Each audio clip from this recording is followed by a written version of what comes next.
It has taken me a long time to warm up to the idea of using an emulator. But to be honest, some of the original hardware, it can just be too frustrating to use.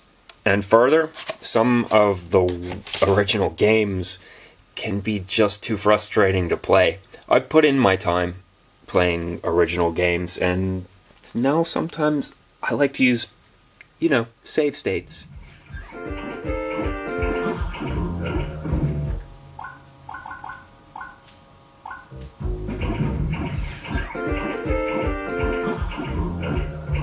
It's not always cheating to play with a save state.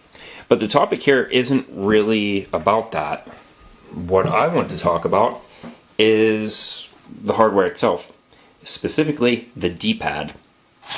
Games like Q Bert, well, especially Q Bert. I mean, it's on this isometric cubic grid, so the input it requires extreme precision. And believe it or not, one of the most precise D-pads ever made, in my opinion, is the original Nintendo controller. It was the paragon of simplicity. And flash forward a few decades, and we have the original Xbox D-pad, which shows the long-lasting influence of the original NES hardware. But they changed some things, and what do you get when you change something that's already at an optimum? Something that's worse. So, let's compare the two. The D-pad on the right is taken from an original NES controller. The one on the left is from an original Xbox controller. Since the emulator that I'm using, my favorite emulator, is on an original Xbox, I want this to be more closely shaped to that. Here is what an untouched Controller S looks like. Notice there's that disc thing around it, which gets in the way when you're trying to perform precise movements. It should have never been made. Now here's what I've done to it, and so this video will be about how to make this modification. Hope it's useful to you. It will be if you're using this for old school games.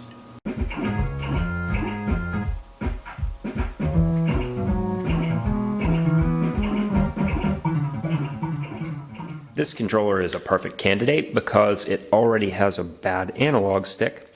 This is a consumable part, and you might as well replace them along the way. They wear out.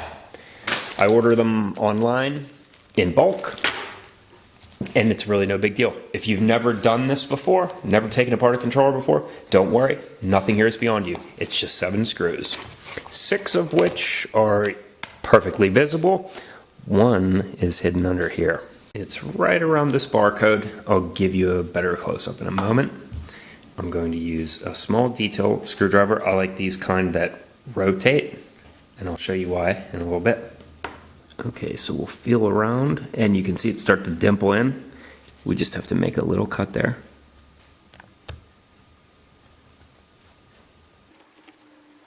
And I'll just leave it attached.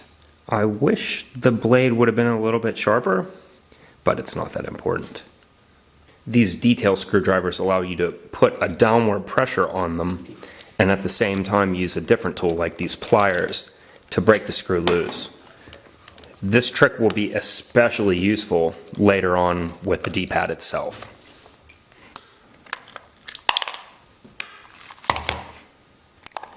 Next, get the other 6. They're all easy. With all 7 removed, this will come right off easily. Keep it upside down. This can be washed if you want. Sometimes they're really dirty. Before I forget to tell you though, take the 7 screws and give them 1 drop of mineral oil. Why should you do this?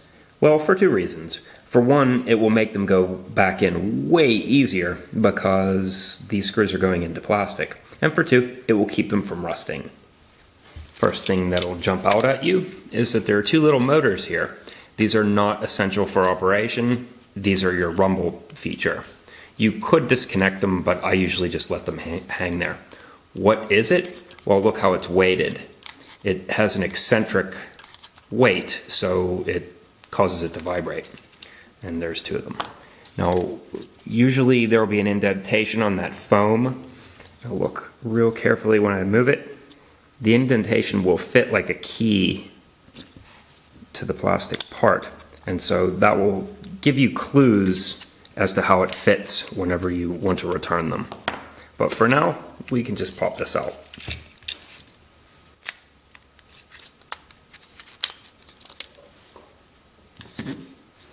Our D-pad is here. If you want to take a look at the other side, here's the board. Make sure that this is clean while I'm in here. I'll clean it off with a Q-tip and some alcohol. Most repairs can be made to these by just simply cleaning them. They get really dirty. Swapping out analog sticks, easy as this.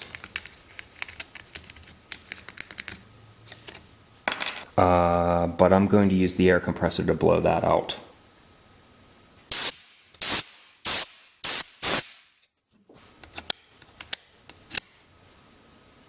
Okay, this one's good for now. Like I said, clean, clean, clean. But now let's get back to the D-pad. Under here we have our buttons. All of this is idiot proof. If you take these keys out, they are uniquely fitted to their hole. You still might have to scratch your head a little bit the first time you do it. Also, I'll clean this while I have it out as well. For the D-pad, we want to alcohol these parts right here where they contact the board. And this is the D-pad itself. If I turn it upside down, these buttons will all fall out, so let's leave it like this for now. But find your tiniest screwdriver for these little screws in there. You can let this rest right on a flat surface, it will be just fine. Now keep in mind that we're under high magnification here, so I have to move you. And this is where that trick I was showing you earlier is really useful. Because those little tiny screws are really tight. There's only 2 of them.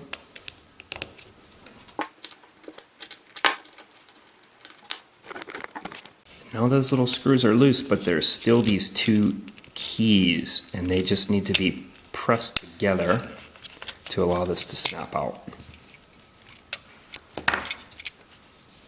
And there's our D-pad.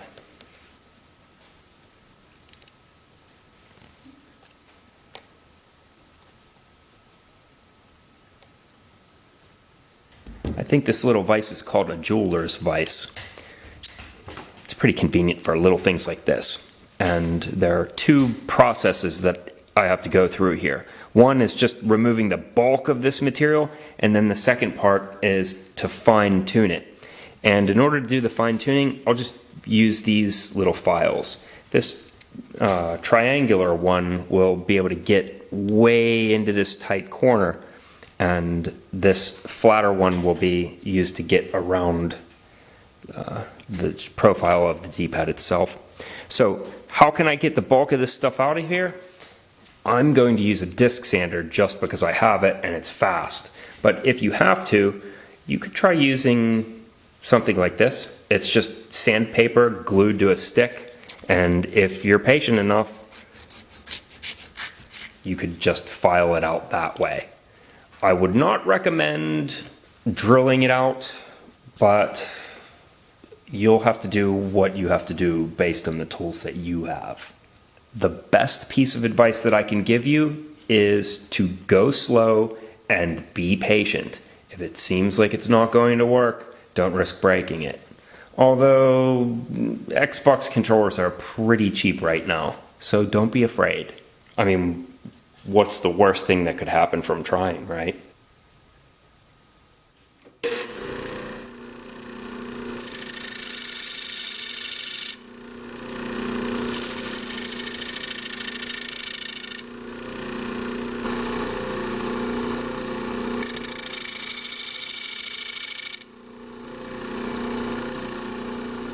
If you take notice of my sanding disc, it's just plywood with sandpaper on it, which enables me to cut in along one side.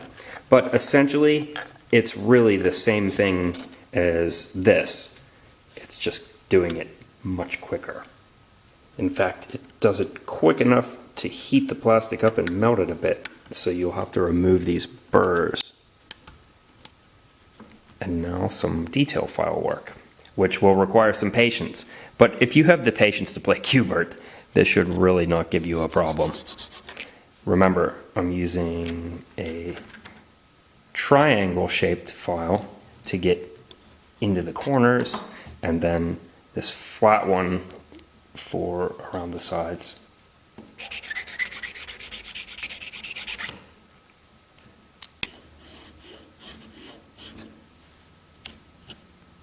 Before finishing this, let's zoom back out for some perspective. This is extremely tiny, but that also means that we don't have to remove a lot of material. Speaking of which, let's consider a couple other ways that you could remove the bulk of this. One way that would probably be popular is to use a rotary tool. Rotary tools have all sorts of attachments, and probably the one that I would recommend would be a cutting disc. This could be pretty quick and easy. Another way that we could use a rotary tool is later on in the process when we want to buff the plastic to make it smooth looking. But still, the problem that comes with using one of these is that the part that we're working on is so tiny. How do we hold it? And a good solution to that would be to either put the rotary tool in the vise or just clamp it down and then bring the piece to it, because your hands have so much more control over tiny parts. Here's another way that we can apply the same technique. Putting a tool that is traditionally used moving in a stationary position and then moving the part. This is something that I do quite often, actually. You could also do it with a coping saw. And to even further remove this and make it even more out of the box, you can also cut soft plastics backwards. The way this hacksaw blade is facing, incidentally, is so that it cuts in that direction and it doesn't cut in this direction. But when you're using a soft plastic, you might have more control by using it backwards.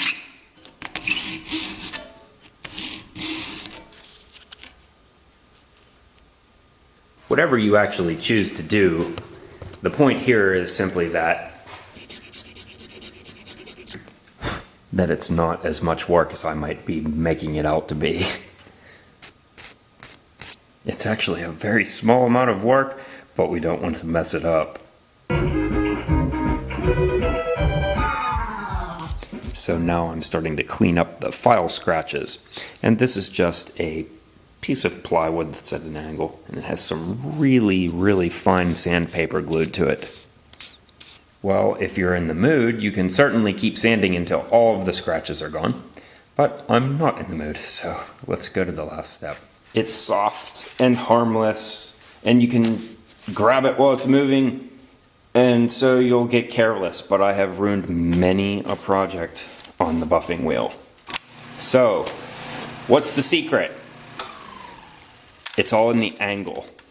You can allow it to be at this angle, but never allow it to be in the angle where it digs in, because when you do that, it grabs your project and throws it across the room, and then you have to start over. Angle is everything.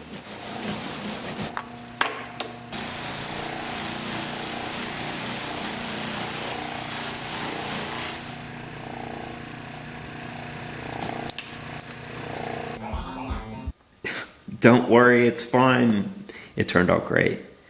Let's put this back together and call this video completed. The tab faces up. And with some fidgeting, it should be ready to click in. There it goes. And now our two screws.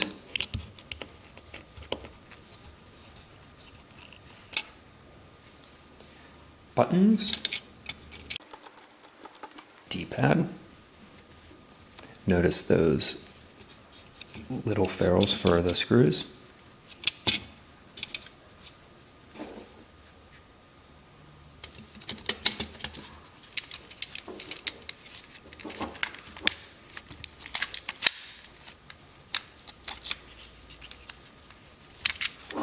Make sure this goes into its little slot, and make sure this clips into its little holster there.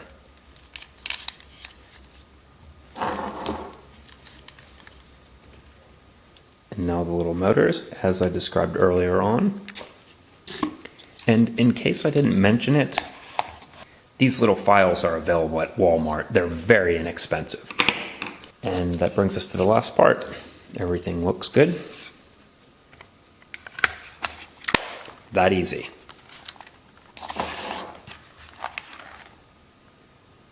This story is not without irony.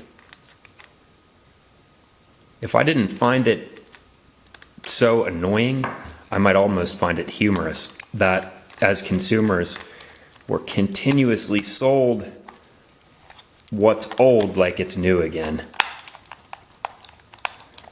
Let me explain what I mean. I mentioned at the beginning of the video that the NES D-pad was already quite functional. It's simple. There's nothing wrong with it. So by the time we get to this, why do we need to change it? And we didn't. In fact, take a look at these, which are later models for the Xbox 360. Check out their D-pads up close. So let me get this straight. They found an optimum, tried something different, and then ended up going back to it. So go the days of our lives. Well, here's how it turned out, and I hope you like this. The game I was playing was Q Bert 3 for the SNES, and I'm playing it on a modified original Xbox. Once again, I want to defend myself. I don't think it's cheating. In fact, some games are just better this way. If you were to play Q Bert 3 on the original hardware, you would have to collect lives, and it would just become tedious, and I would get bored too quickly. As it is, I went, I don't know, something like 10 or 15 boards in, and I take as many tries as I want, because the boards in themselves, each map is enough of a challenge that by the time I've mastered it, I'm ready to move on. But it would just become way too tedious by collecting lives and memorizing patterns to get to the... I don't have time for that. I'd rather play a different game. So I think I've defended that position well enough. Hope this was useful to you. It's just way more responsive now. I'm not just saying that simply because I did the modification. I really do think it's a lot better. In fact, this game was pretty much unplayable before, and now this snake doesn't have a chance against me. Oh.